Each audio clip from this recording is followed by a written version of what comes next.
What's up, guys? I have never done a video in my life, so please bear with me in this. It might be pretty choppy, and I don't know what I'm doing, but yeah, I really gotta address this, and I feel like if I don't say something, then who will? How am I contributing to getting this information out? Um, they're coming for the kids. They're coming for the kids. They are programming them for this sustainability future, this one world organization, this one world government, one world religion, and it's all going to be through this sustainability agenda push. This isn't about education. This isn't about the environment. This is about control. This is about getting into the minds of your children and having them conform to their ideologies of green and the movement and what they deem fit for us to do with our freedoms, our bodies, and our um, anything that we own. First, I want to point out right there, sustaining your world. Then we got the big old National Geographic. So it's sponsored by a left-wing organization, corporation, National Geographic. So they're the ones pushing this agenda on your kids. And I was just interested. This is a high school environmental science book. I'm pretty sure they have it in middle school, but I decided to start investigating what they're teaching our kids in school. And it's pretty alarming. I highlighted a few things I wanted to point out to a few of you guys, and just to show you just how deep this goes.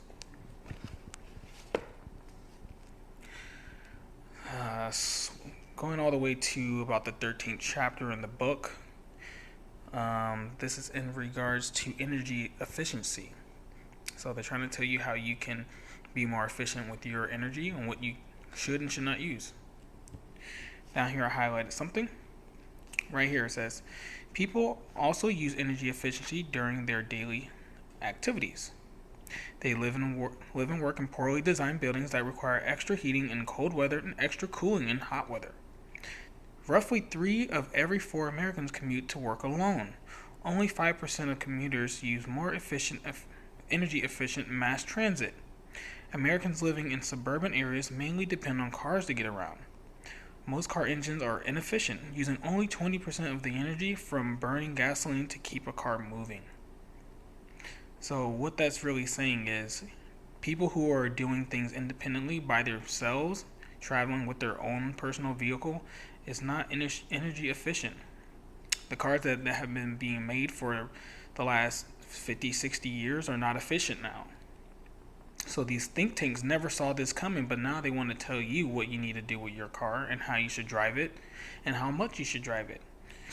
And in regards to that, also get you onto mass transit, their way of getting you around, not you getting you around. Another little piece right here continues. People can cut energy waste by using mass transit and driving more efficient vehicles.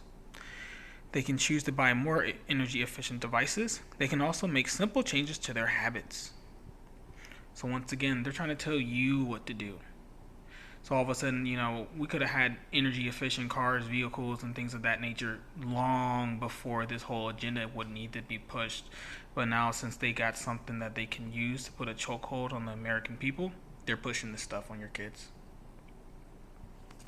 And I'm freaking tired of it.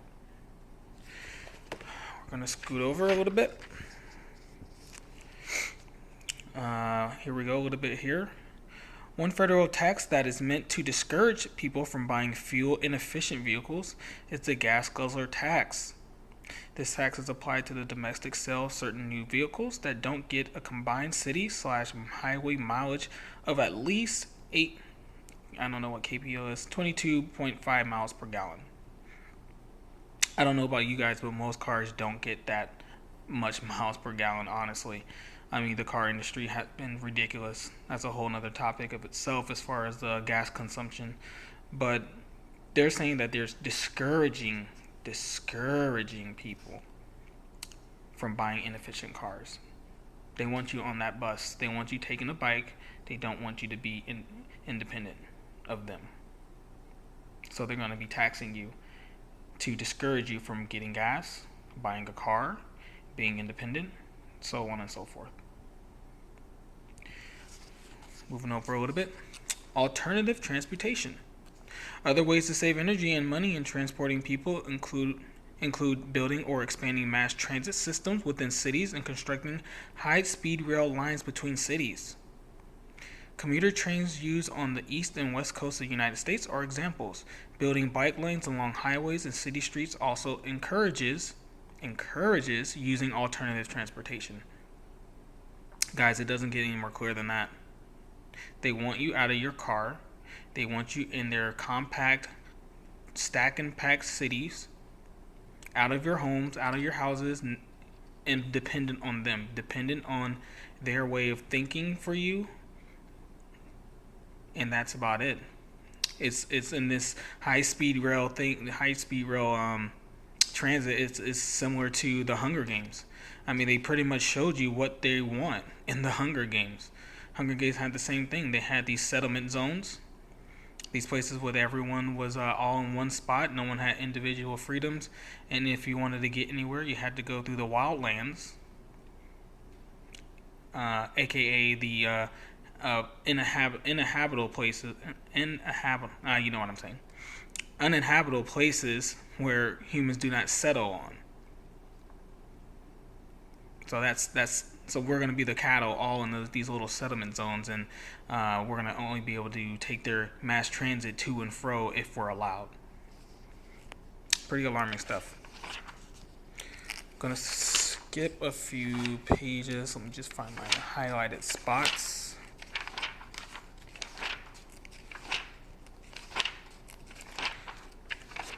Bear with me here. Another part in here, they're talking about green cities.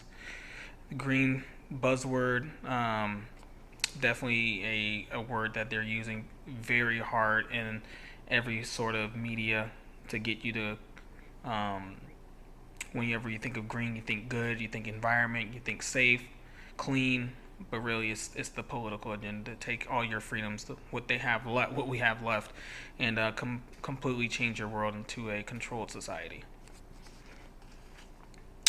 One thing I highlighted here. One approach calls for decarbonization, or global transition away from fossil fuels. The goal of the decarbonization is to completely phase out fossil fuel and use by the end of the century. So they're trying to get you out of your car. If I haven't explained that more, fossil fuels is apparently unsustainable. We're using too much of it. We're not allowed to use that anymore. You know, it wasn't a problem while these oil companies were making millions and billions of dollars when they were getting this stuff.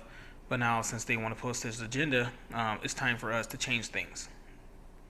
If we wanted a better, cleaner world, we could have did it years ago. You guys never the government never pushed these oil companies and anything else while they were doing all this so-called pollution. But now they want to change our ways because we're a little too independent now. It's time for them to take control. Skipping around. Here we go. Analyzing cyclone data. Whether they are called cyclones, typhoons, or hurricanes, powerful tropical storms can have potentially devastating consequences. Moreover, the number of hurricanes in Atlantic and Northern Pacific has increased dramatically since early 1970s.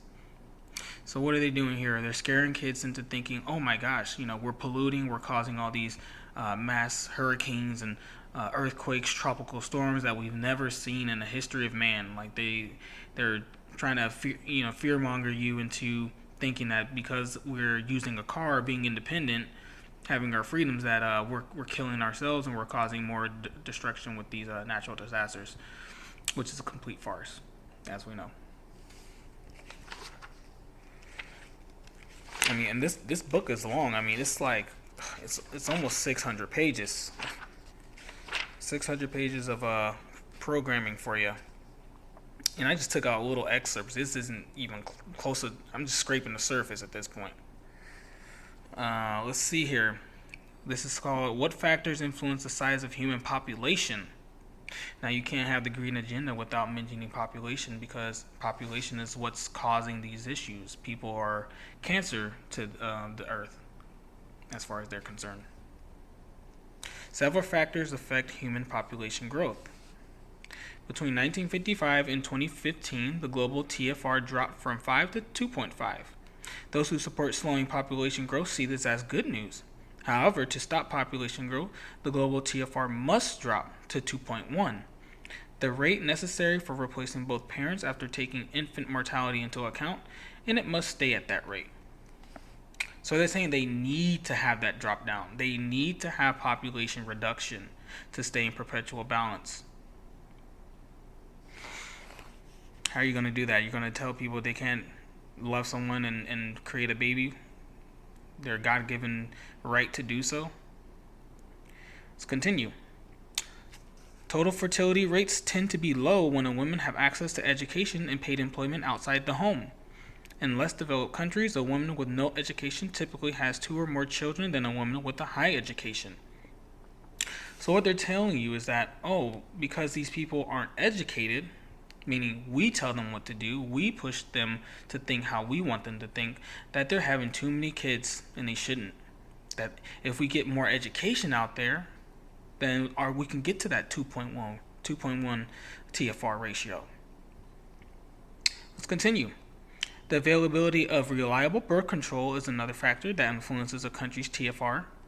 Each year, more than 208 million women become pregnant. It is estimated that 40 million, 20%, are unwanted pregnancies. Now, how do you like that? In Uganda, where birth control is not widely available, women have an average of 2 more children than they want to have. Uganda is also one of the world's poorest countries. The availability of reliable birth control allows women to control the number and spacing of their children. So let's not teach people to be celibate. Let's not teach people to have morals and to only fornicate or be with someone if you're in a loving relationship so that you have a thriving family. No, let's not teach that. We're just going to say, the people are going to have sex outside of marriage, do whatever the hell they want. And just because they have sex doesn't mean they need to keep the baby that they're both agreeing to create at that time. Just get rid of them. They're unwanted. It's evil. It's just plain evil. I just highlighted this chapter here. Ways to slow population growth. Like how is anyone going to slow population growth? In their way, I'm pretty sure they're trying to take us all out, as you can see. Here we go, another piece. Now we got the feminist agenda here as well.